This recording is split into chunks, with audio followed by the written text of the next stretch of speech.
congrats. Looked like it was an emotional win for you then. A lot of big celebration at the end, or relief at least. Yeah, I don't think as much relief. It was a lot's been going away from darts for me personally. So to get a win like that on a stage like that against a good friend like that, it does mean a lot to me. Yeah. I mean, do you want to expand on what's been going on, or is that very much you want to keep that on? Yeah, it's just that's private. It's just.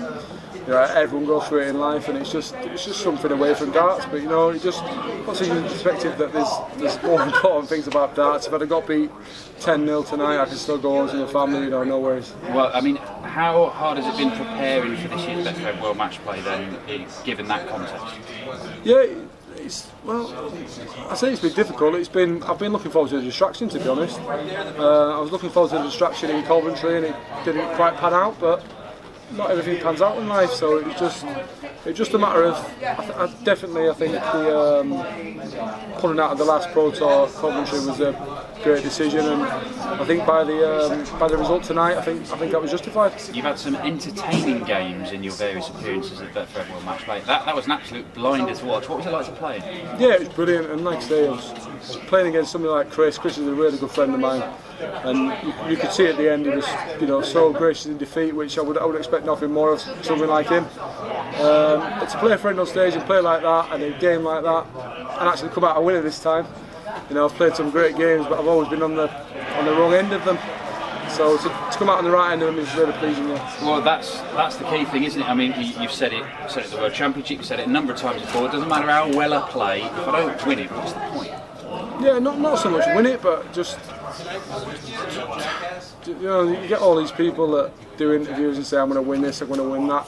Perfect example, Peter Wright. He's playing Danny Upper. He says he's going to win the world, he's going to win this, he's going to win that. The amount of time he said it and got egg on his face and got beat first round is unbelievable. Do you know what I mean? So we'll see Wednesday night. If it is him, we'll see. I'll give him a great game. Don't worry about that. Well, look, I mean, you've been one of the 4 men in darts this year. You were picking up titles towards the back end of last year. It's a number of months now where it seems like you're on the crest of a wave in terms of professional darts. I mean, now might be your time, Joe. Yeah, well, we'll see, won't we? I've had 3 bad competitions and people are writing me off. So don't think I didn't see the people for Sky and people for this and that saying, oh well, Chris Tilbury probably turned Joe over because he's had 3 bad games at a Super Series. Oh, I swore then. Like I say, there's a performance like that in me every time, and that's not nowhere near me a game. So we'll see. It's great to watch. Well played. Thank you. Cheers, Dan. Joe, many congratulations. Just going off what you said there, do you take to heart what critics say then? Not so much take to heart, but there's a reason the critics, there's a reason these former players, there's people playing that are older than they are and doing a good job at it. There's a reason they're sat in the commentary box. No, fair enough. Looking ahead, last time you were here, it didn't go very well. Was that on your mind heading up onto that stage again? Well, what happened last time I was here? No, don't worry about it. I know exactly what happened. Yeah. No, it was just, it was one of those that I didn't feel like I played that bad that day. I think I was early 90s, so it wasn't horrific. I just missed loads of doubles, and you get days like that. Ideally you don't want them on TV in front of millions, but it happened. So the year after I put it right and beat him. So it's not on my mind now, but Wednesday's on my mind definitely. We know that you're one that loves to buzz off the crowd and are very emotional out there. Playing whoever it will be in front of a full house, are you looking to that because the fans have made a huge difference? No, I genuinely can't wait. Like I say, I've said in many interviews, the amount of people that say, oh yeah, you can't wait to get the fans back, things like that. Honestly, the fans, it's so different. I think a game like that last year in front of in front of no one behind closed doors, I don't think it would have had the same sort of effect after the game.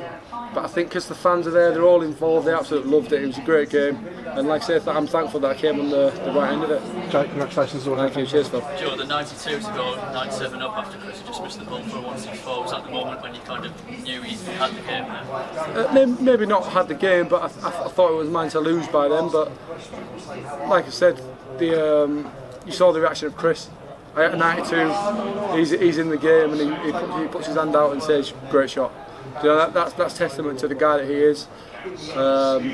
Yeah, just I don't care. Like I say, it could have been an 81 average and scabbed it 10-8. I don't care. The performance is nice, but as long as you get the W, it doesn't matter. Did you find it quite easy to adjust to playing in front of fans again? I know there was a shout out from the crowd when you were throwing, just things like that. Did you find it easier than you thought to adapt? Yeah, well, I said to Chris after, I said, because the guy, I don't think he meant any harm. He called out just as I was about to throw. But I'd much rather have that than some, noise that's played in, that's recorded. And I actually said to Chris, did you miss that on purpose because he shouted out? But obviously it's just banter, backstage. But yeah, it's great to have the crowd. It really, really is. Cheers, Jeff. Joe, just on your form over the last few months, barring those last couple of Pro Tours, do you feel like the form you're going into is the best form you've had going into the match play?